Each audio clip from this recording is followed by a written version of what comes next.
Hello అందరికీ ఈరోజు video వచ్చేసి కోడిగుడ్డు వెల్లుల్లి కారం చాలా సింపుల్ రెసిపీ అండి. మనకి నోరు బాగాలేనప్పుడు ఏమీ తినబుద్దవనప్పుడు ఈ రెసిపీ చాలా సింపుల్గా చేసుకొని తింటే బాగుంటుంది.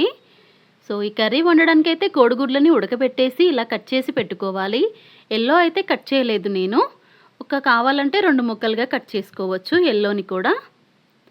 ఇప్పుడు స్టవ్ పైన గిన్నె పెట్టేసి ఒక 3 లేదా 4 టేబుల్ స్పూన్ల నూనె వేసి, నూనె వేడెక్కిన తర్వాత పావు టీ స్పూన్ ఆవాలు వేసి అవి చిటపటమన్నాక ఉల్లిపాయ ముక్కలు వేయాలి. నేనైతే ఒక 3 మీడియం సైజ్ ఉల్లిపాయలు కట్ చేసి వేశాను. 1 టీ స్పూన్ ఉప్పు వేసి వేయించామంటే తొందరగా వేగిపోతాయి ఉల్లిపాయలు.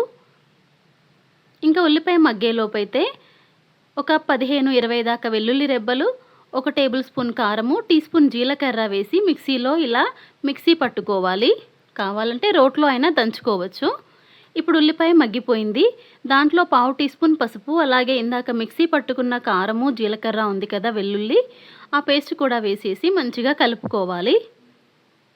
1-2 నిమిషాలు అలా వేయించుకోవాలి నూనెలో.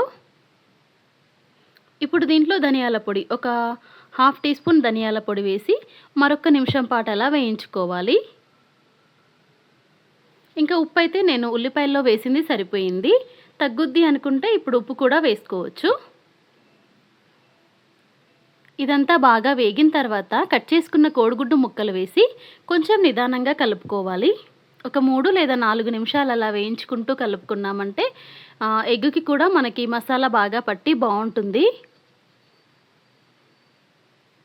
ఆ ఎల్లో అనేది విరిగిపోకుండా, తునగకుండా స్లోగా కలుపుకోవాలన్నమాట.